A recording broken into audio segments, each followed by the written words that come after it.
Vous écoutez un balado Innovaction.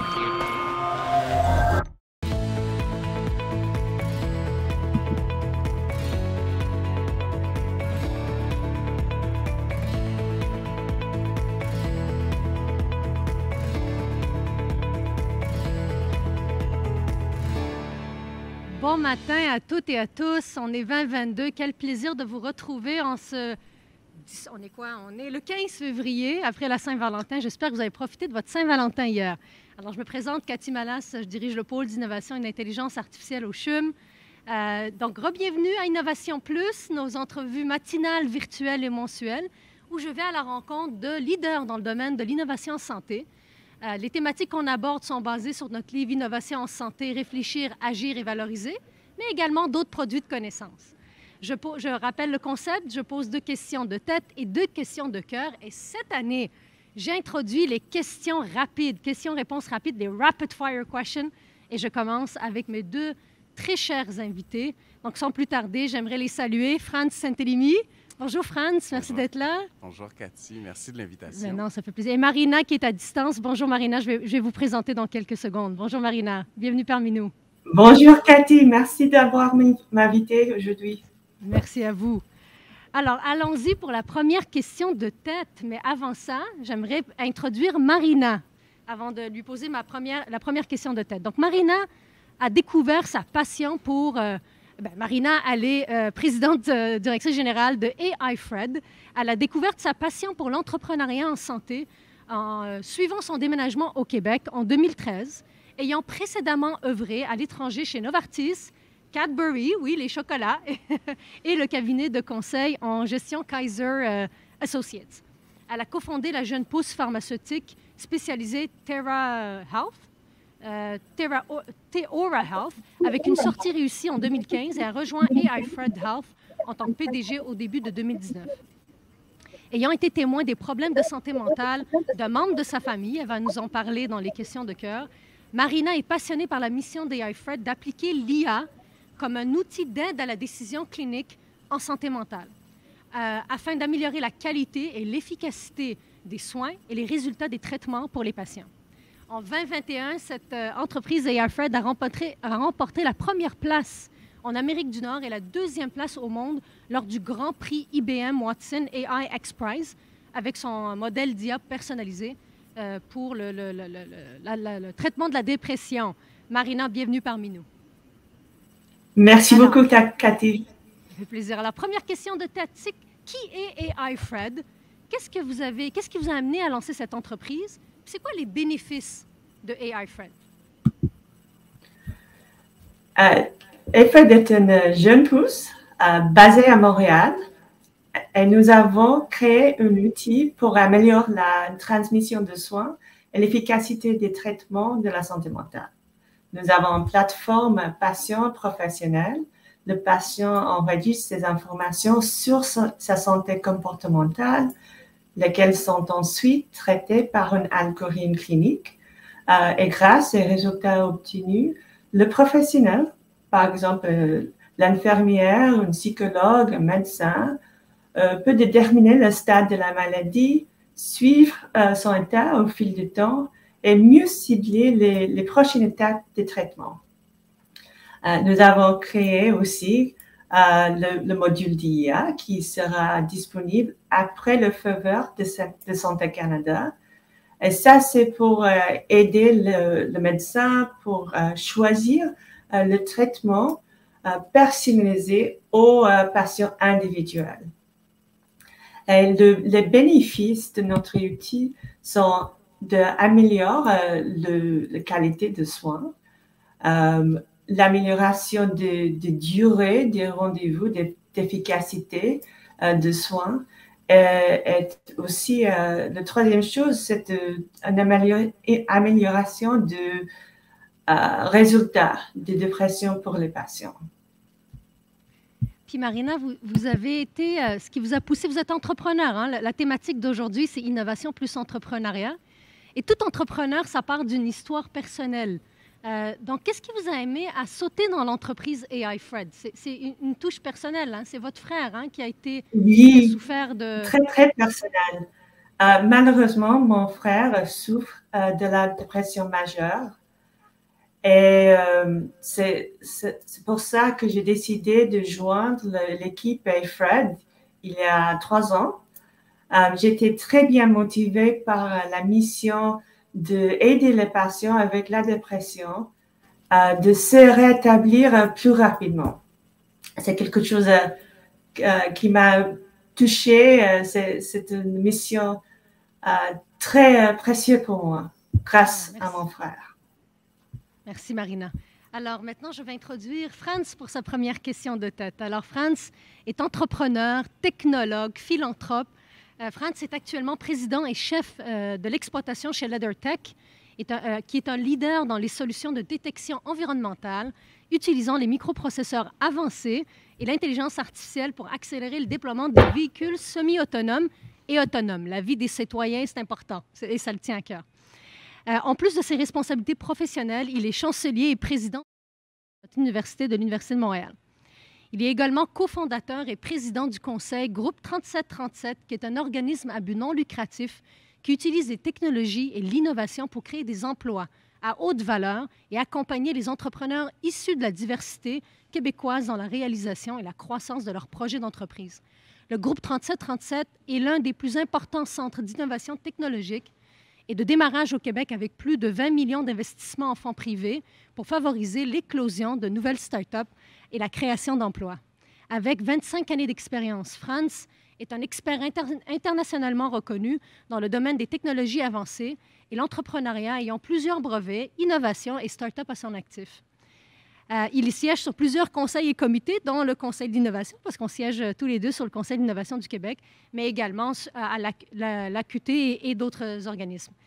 Dans un monde de plus en plus numérique, M. Santelimi s'investit et contribue à travers ses investissements, son implication citoyenne et son réseau à la création d'un écosystème entrepreneurial juste, équitable, diversifié et accessible à tous. Franz, c'est ma première question pour vous.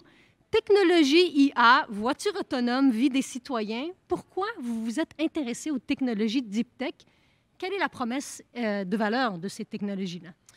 En fait, d'abord, LeatherTech. LeatherTech, on est une spin-off d'une institution de recherche. Oui. Donc, on est de la recherche universitaire. On a été spiné de l'INO, oui, l'Institut national d'optique à Québec. Et l'idée derrière LeatherTech, c'était de développer des technologies qui permettaient de cartographier l'environnement en 3 dimensions. Et au départ, l'application principale, c'était dans le cadre militaire.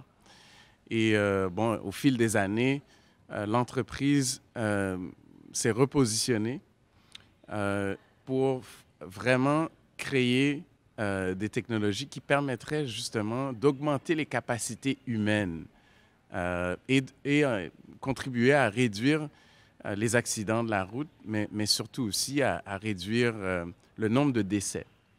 Donc, nous, ce qu'on fait, c'est qu'essentiellement, on utilise des logiciels de fusion. Donc, on fusionne des données brutes provenant de plusieurs capteurs, mais aussi qui provient de plusieurs données du véhicule, comme la vitesse, le positionnement, la vélocité, et ainsi de suite. Et ce qu'on fait, c'est qu'on recrée l'environnement en 3 dimensions et on situe les obstacles, on planifie la route et on permet aussi aux véhicules de prédire, de prendre des décisions basées sur l'information qui est dans la nouvelle scène numérique. Donc, pour comprendre comment ça peut avoir un impact, c'est que l'être humain, on a une vision périphérique qui est très faible. Alors, donc, et souvent, les accidents sont causés par la distraction, sont causés aussi par manque de vision dans des conditions complexes, dans des conditions difficiles.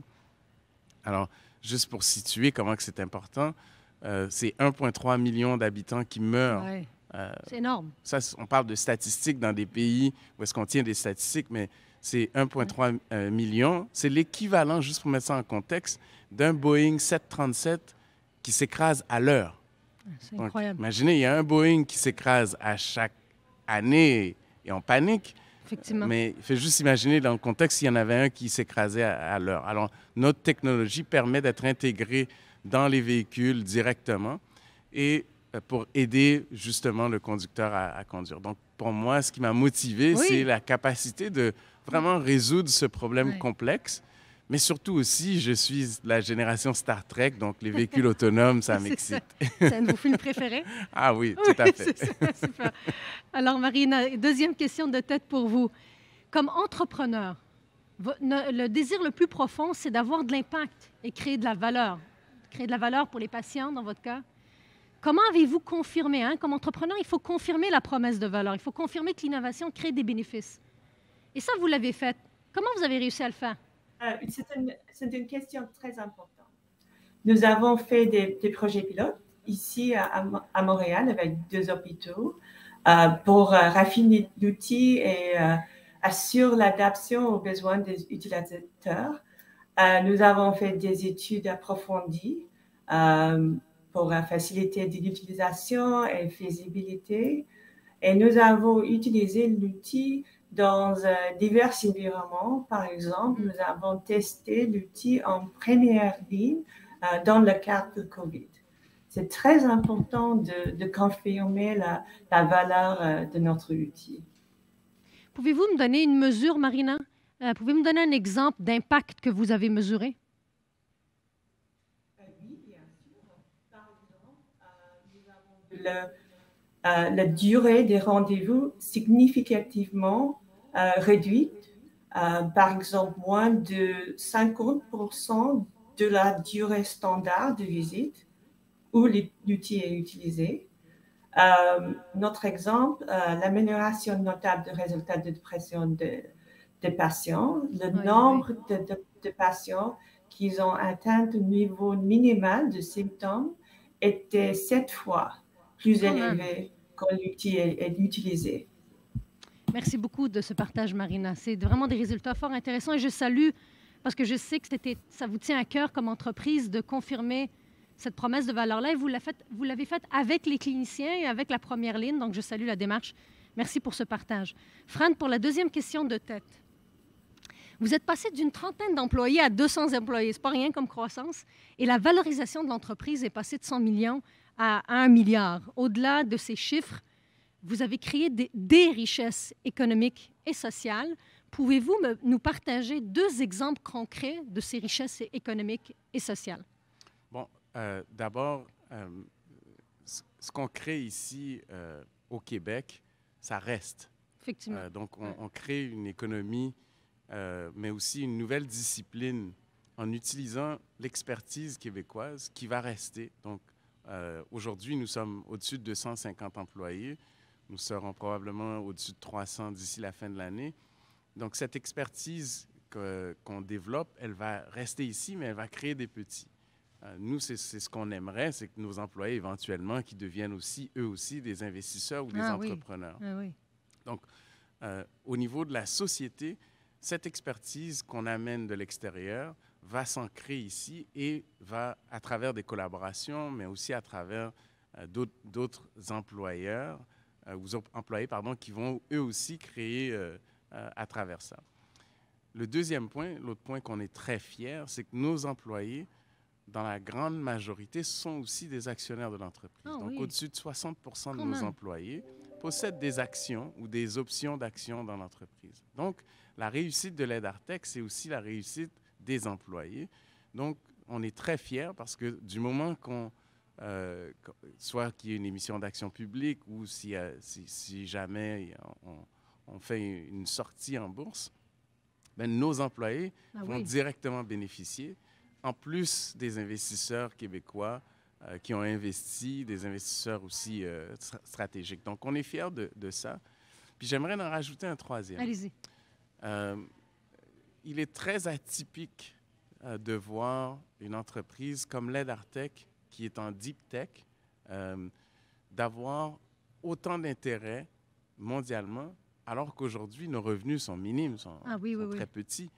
Donc, ce que ça veut dire, c'est que nous avons une capacité non seulement de développer, mais aussi d'attirer les grands joueurs internationaux du secteur de l'automobile qui n'a jamais été fait auparavant. Donc pour nous, d'abord, c'est une richesse d'être reconnu à l'international. Tout à fait. Et ça a un impact. Tout à fait. Quelle a été pour atteindre ces créations, les 3 créations de richesse que vous décrivez, tant sociales qu'économiques, quel a été votre levier le plus important et votre plus grand défi? Le levier le plus important, c'est nos individus. C'est extraordinaire la qualité de nos individus, mais aussi la qualité de leur engagement. Donc ça nous donne un avantage concurrentiel majeur. On est des irréductibles québécois, donc on est quand même unique en Amérique du Nord, et ça, c'est un avantage culturel qui est fort.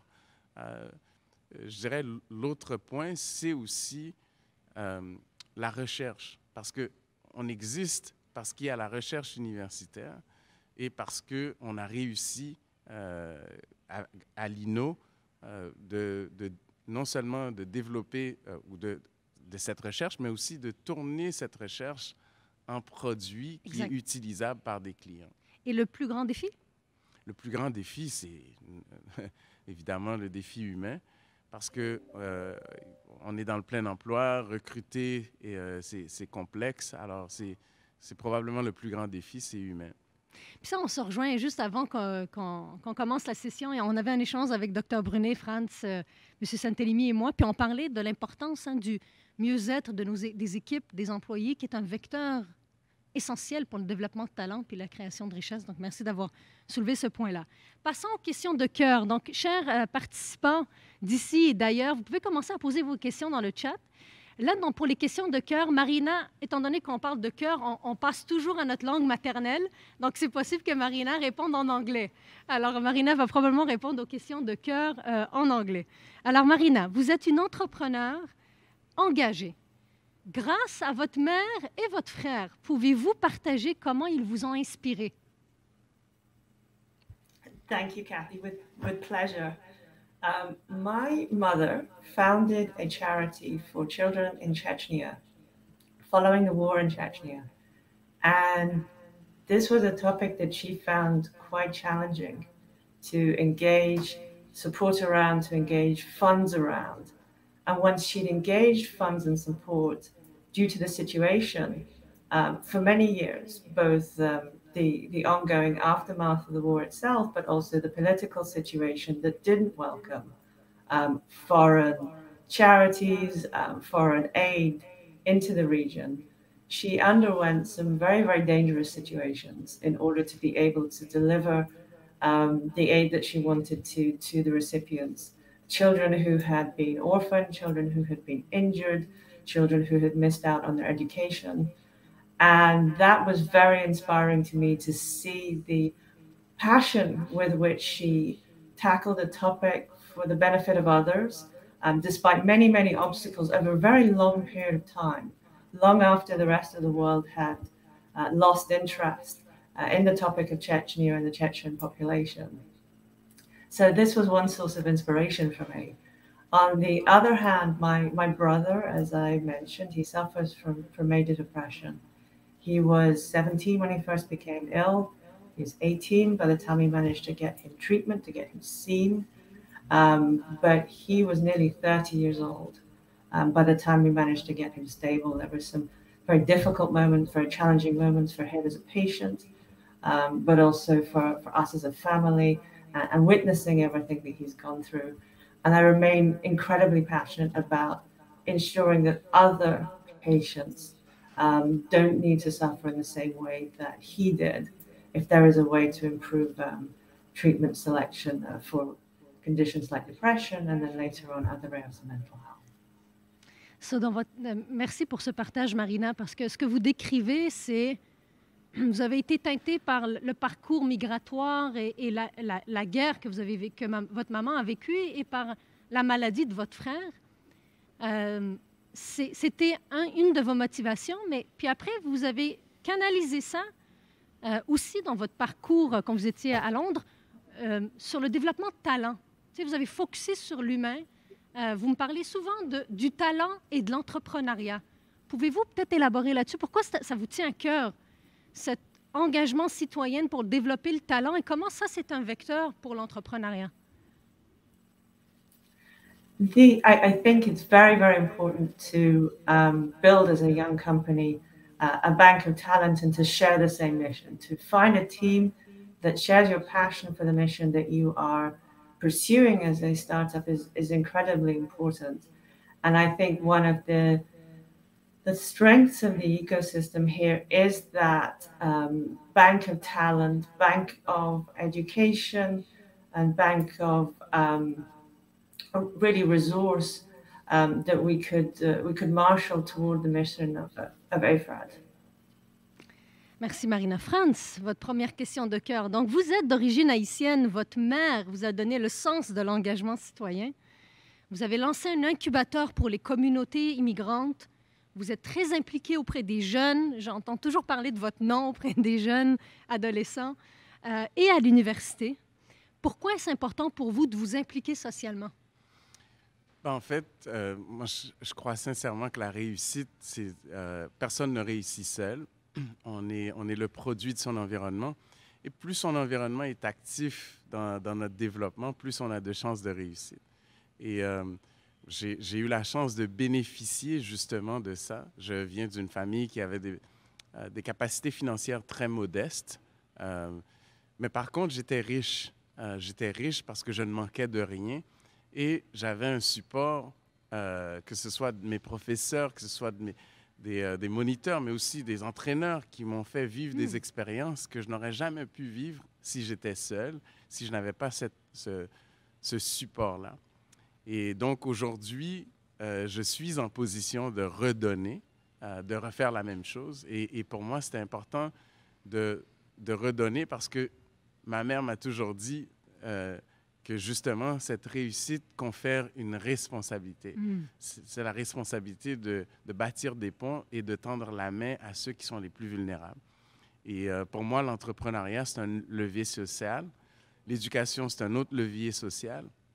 Et l'entraide, c'est aussi un autre levier qu'on peut utiliser pour, dans le fond, rendre la société plus forte. Alors, pour moi, c'est ce qui est plus important. Et d'ailleurs, et finalement, pour mettre ça ensemble, c'est que l'avenir appartient aux jeunes. Donc, il faut tisser des ponts pour leur permettre justement de bâtir eux aussi leur propre avenir. L'inclusion aussi vous tient à cœur, hein? L'inclusion comme vecteur de croissance et de création de richesse sociale et économique. Pourquoi l'inclusion, c'est important pour vous, aider les communautés de diverses origines dans leur implication entrepreneuriale dans la société? Pouvez-vous nous partager? Bien, je suis un exemple clair. Pour moi, c'est la beauté et la réussite du système migratoire. Donc, on a quitté Haïti dans un contexte de guerre. On a quitté le pays, on n'avait rien. On est venu ici, on n'avait rien non plus, mais on a gagné une nouvelle culture. On a gagné aussi en termes d'éducation. Et cette éducation-là, ben, on réinvestit dans l'écosystème. Et là, ce qui est intéressant, c'est que je suis justement un immigrant qui est devenu Canadien et Québécois, qui lui aussi fait la même chose avec d'autres. Alors, pour moi, c'est essentiel d'intégrer la diversité dans tout ce qu'on fait, dans le sens large du terme. Tout à fait. Et la diversité bien réussie, ben, c'est une richesse pour tous et toutes. Tout à fait. Marina, malgré toutes les embûches auxquelles vous faites face dans votre phase de commercialisation au Québec, pourquoi êtes-vous toujours convaincue de la valeur de rester au Québec?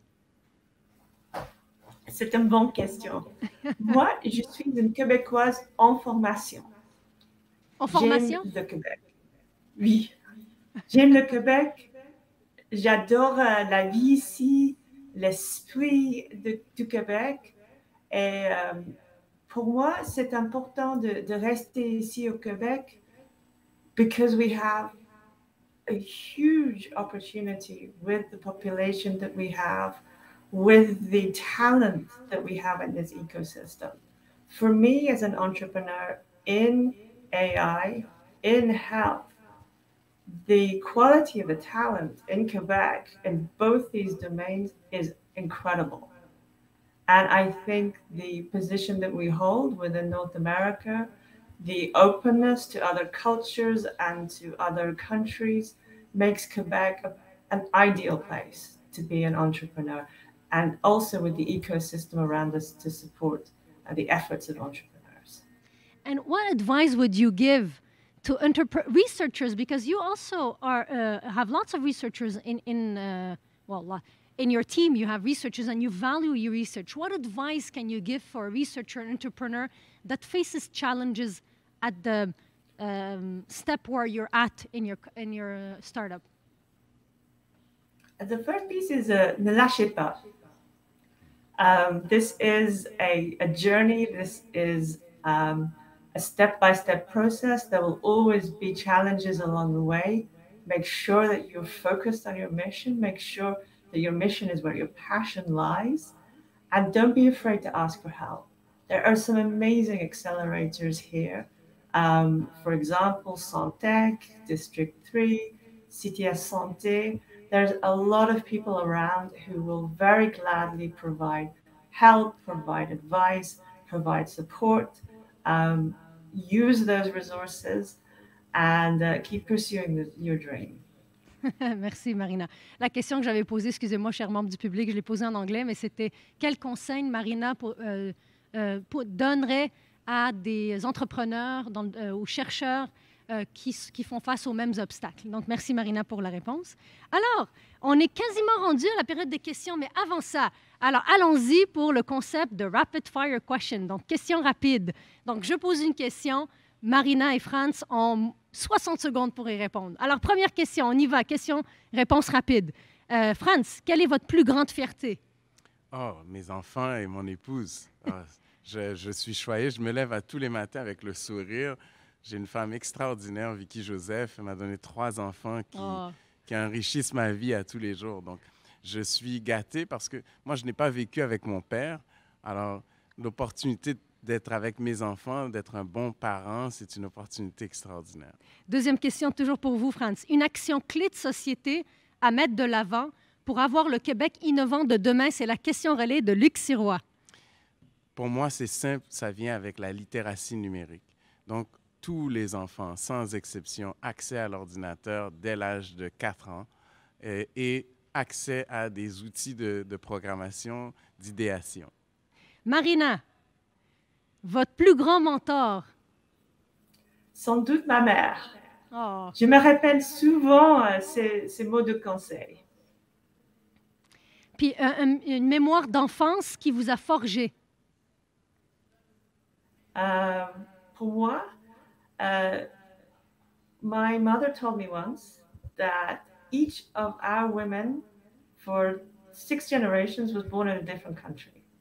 Oh, nice. And I suddenly realized how the history of our family shapes us and how I can take pride in some of the things that I carry on from generation to generation. And I think about this a lot when I think about what I can do to influence my daughter's generation and even beyond ourselves. Quelle est votre plus grande fierté? Mon équipe. Surtout quand ils ont remporté la première place Ben oui, bravo. en Amérique du Nord et la 2e place au monde lors du Grand Prix Global IBM Watson AIX Prize. Et la question relais de Luc Sirois, une action clé de société à mettre de l'avant pour avoir le Québec innovant de demain? Maintenir un esprit ouvert et le cœur ouvert et des bras ouverts aux immigrants et le talent et les perspectives qu'il peut porter. La richesse qu'ils apportent. Merci. Franz, votre plus grand mentor? Oh, c'est clair. Pour moi, c'est Bob Marley. Il n'a pas été un mentor direct, mais ses écrits, ses mots, utiliser la musique comme pour passer des messages difficiles. Tout à fait. Bob Marley. Et votre mémoire d'enfance qui vous a forgé? En fait, c'est un tournoi de soccer à Montaterre en France. Ah oui. Je voulais devenir joueur de soccer professionnel. OK. Et le premier match contre le Vitoria de Setúbal, je m'en rappelle encore, on a reçu une leçon et ça m'a fait réaliser que l'école, c'était plus important. L'école, c'est important, effectivement. Bon message. Alors, on y va avec vous, chers membres du public. On continue avec les questions de Régine. Ah oui, avant de vous partager les questions de Régine. Vous savez qu'on a à cœur l'amélioration continue de nos innovations plus. Donc, ma collègue Roxane va mettre au bas de l'écran ou dans le chat, dans le clavardage, un questionnaire pour partager votre expérience comme participant. Donc, je vous encourage très fortement à le compléter. Alors, la question de Régine André pour Marina. Quelle était votre plus grande appréhension par rapport à l'entrepreneuriat?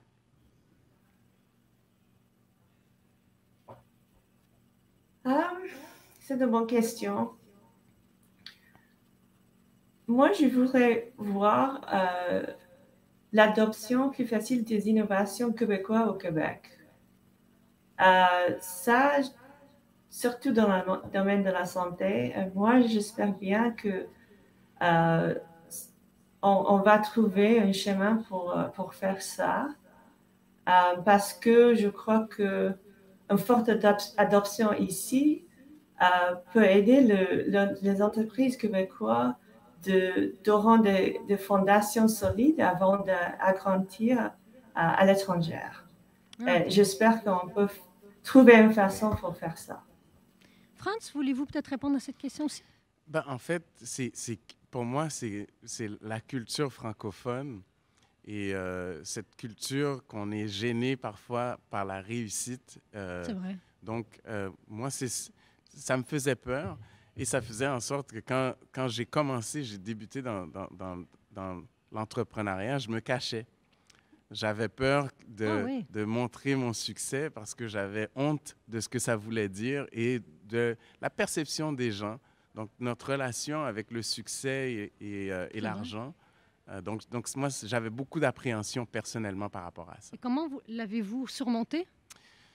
En côtoyant des entrepreneurs qui ont réussi toute leur vie et qui ont utilisé à bon escient leur réussite. Oui. Ça m'a aidé énormément.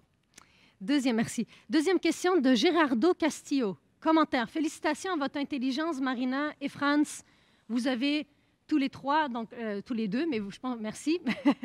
Vous avez tous les trois, avec les axes de la science, de l'amour et de l'inclusion, vous êtes des modèles pour les immigrants, pour les aimants de la science et de l'intelligence humaine. Muchas gracias. Alors, c'est un commentaire. Merci, Gérardo. C'est vrai que vous... Marina, allez-y. Non, ça va. Ah, super, OK. Non, mais c'est vrai que c'est intéressant ce que vous apportez, Gérardo, que vous parlez de science et d'amour et d'inclusion. Souvent, on oublie de l'importance de le nommer, ces aspects-là. Donc, merci pour votre partage. Léo Roba, j'espère que j'ai bien prononcé votre nom. Pensez-vous qu'un esprit d'innovateur se cultive ou est inné? Peut-on le développer ou non, Franz? Clairement, ça se développe. On a des facilités. Certaines personnes ont une facilité plus créative, mais ça se développe. Donc, pour moi, une société innovante, elle est basée sur des années et des années de changements culturels, d'investissement en infrastructure. Donc, oui, ça s'apprend à être innovant, mais surtout aussi, ça s'apprend à être créatif aussi. Oui, tout à fait. Marina, est-ce que vous voulez ajouter quelque chose? Qu'est-ce que vous en pensez? Est-ce que ça se cultive ou c'est inné? Tout à fait d'accord. Je suis tout à fait d'accord. It's something we can definitely develop and grow and build over time. And could you give us an example? Pouvez-vous nous donner un exemple d'une action ou d'une ressource que les gens peuvent consulter pour le développer? Vous avez parlé des accélérateurs. Est-ce que vous donnez un autre exemple? Franz ou Marina?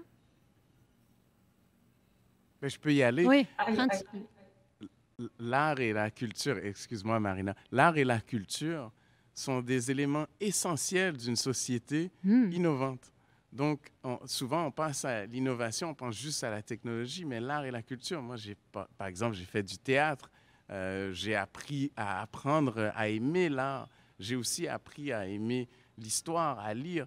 Donc, il faut ouvrir l'esprit et cette culture ouverte sur d'autres permet justement de réfléchir différemment, de voir des problèmes différemment et d'aborder des solutions ou d'apporter des solutions différentes. Marina, vous voulez ajouter quelque chose? I would say that to take your ideas, to take the technology you develop, to take the product and take it from idea, from concept, to get it to as many people as possible is the first step and the motivation to take the entire entrepreneurial journey. Ah, And tout à fait. anybody can take that step. Tout à fait. Joël Nawej, un dicton que vous gardez comme inspiration. Oh, Oh, Franz. en fait, ma mère, c'est peut-être pas un dicton, mais ma mère m'a toujours dit que une banane pourrit par la tête. Donc, quand tu deviens un leader, quand tu deviens un parent, mais tu dois donner l'exemple. Oh, c'est bon ça. Une banane qui pourrit par la tête, c'est retenu celle-là. Marina, un dicton qui vous a gardé comme inspiration, qui vous garde comme inspiration? My mother always told me, if something bothers you today, think about, will it bother you for a year from now? And this allows me to let go of a lot of things that might bother me, distract me, and hold me back, or engage me emotionally in the moment. I can let them go and I can move on. And this always helps me. Merci. Alors, une question de Lovens Jeanne Noël. Question pour Franz. Comment avez-vous surmonté les obstacles comme immigrant tout en tenant compte de la discrimination? En fait, je n'ai jamais réalisé que la discrimination existait parce que moi, j'habitais dans des quartiers où est-ce que c'était les Nations Unies. Donc, pour moi, on était tous différents. Donc, j'étais très à l'aise à être différent parce que, bon, on était tous différents. Nommez votre quartier. Saint-Michel, Montréal-Nord, Rivière-des-Prairies. Donc, ce sont des quartiers ce que j'appelle des Nations Unies du Québec. Et pour moi, je ne l'ai pas vu. Mais plus tard, je l'ai senti. Je l'ai senti la première fois quand je suis arrivé au cégep. Et c'est là que j'ai réalisé l'importance d'avoir une base solide, d'avoir des amis, mais aussi une famille qui est soudée, qui nous permet justement de comprendre nos forces, mais aussi d'accepter nos faiblesses et nos différences. Une autre question de Joël Nawej. Quelle est pour vous l'importance des rêves? Est-ce que qui vous a aidé à tenir bon malgré vent et marée? Donc, quelle est l'importance pour vous des rêves? Est-ce que ça vous a aidé à tenir bon malgré vent et marée? Marina? Ils sont Dreams, très importance of- importants. OK. Très, très importants, les rêves. They are what motivates you, what keeps you going, what gives you fire, what helps you overcome the obstacles day to day. I think it's a great question. Ils sont très, très importants. Merci. Franz, alors, bravo pour vos réussites. Bien que vous avez réussi majoritairement dans le milieu privé, est-ce que vous avez des conseils pour intégrer vos acquis dans un écosystème plus fermé, tel que le système public? Franz? Ben, en fait, les principes privés, dans le secteur privé ou dans le secteur public, c'est à peu près la même chose.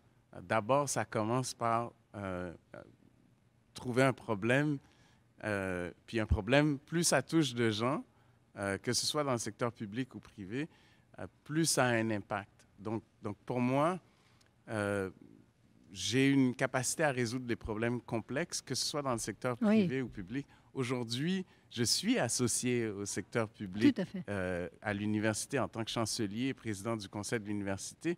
C'est une très grosse institution, difficile à changer, mais le désir d'évoluer et de faire mieux reste toujours, privé ou public. Marina, peut-être la question aussi pour vous, étant donné que vous travaillez beaucoup avec le public?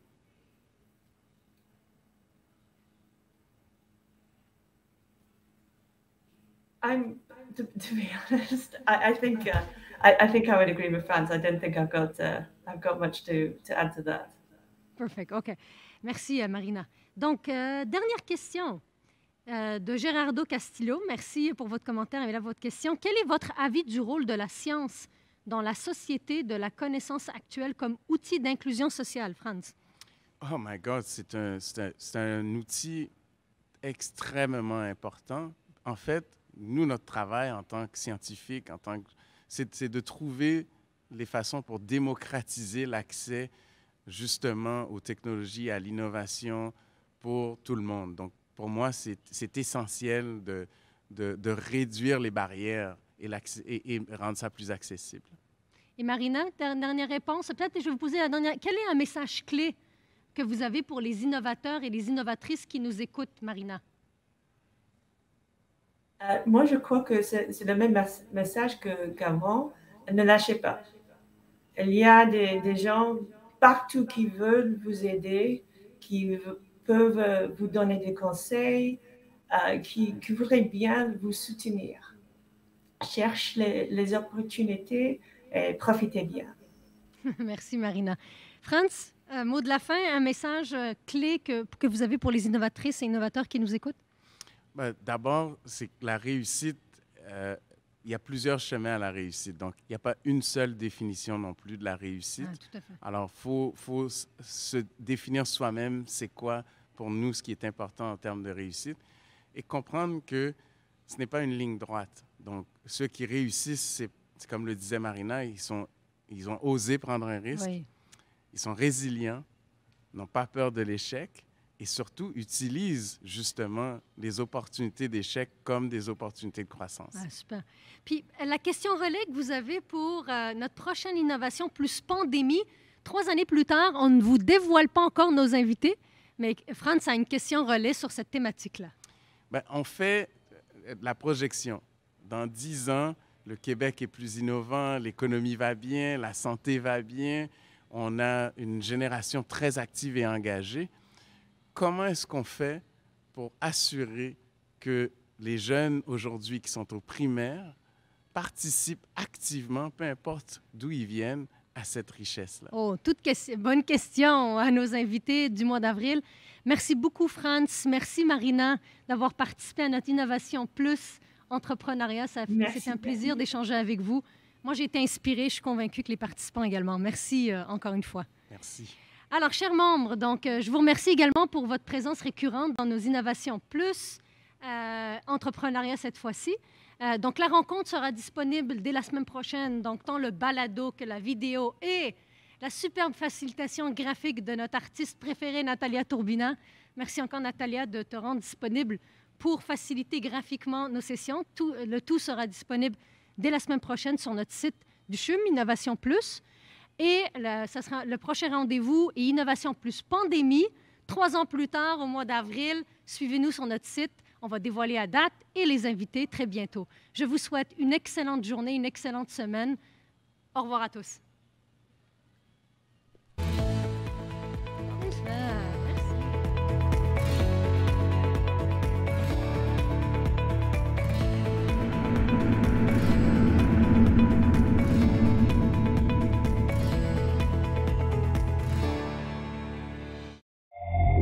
C'était un balado Innovaction.